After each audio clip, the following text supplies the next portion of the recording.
ராமர் ராவணனை கொன்றபின் ஈமச் சடங்குகளை செய்ய வேண்டிய அவரது சகோதரர் விபீஷணன் ராவணனுக்கு உரிய மரியாதையை வழங்குவதை விட ராஜ்யத்தை கைப்பற்றுவதிலேயே அதிக கவனம் செலுத்தினார் என்று கூறப்படுகிறது.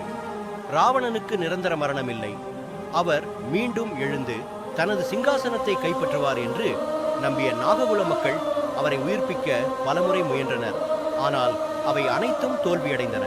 அதனால் ராவணனின் உடலை 8000 அடி உயரமுள்ள மூவாரா இந்தியாவின் ராகலா என்ற மலையில் ரகசிய குகைக்குள் பாதுகாத்ததாக நம்பப்படுகிறது. சர்வதேச ராமாயண ஆராய்ச்சி மையம் ராவணன் தொடர்பான 50க்கும் மேற்பட்ட இடங்களை கண்டுபிடித்துள்ளது. அதில் முக்கியமான ஒன்று ராவணன் தவம் இருந்த குகை.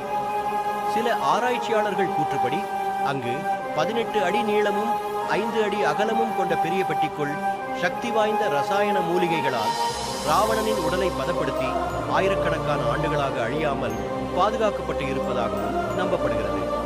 இது உண்மையென்றால் அவர் மீண்டும் எழுந்து வருவாரா? வந்தால் என்ன நடக்கும்? உங்கள் கருத்துக்களை தெரிவிக்கவும்.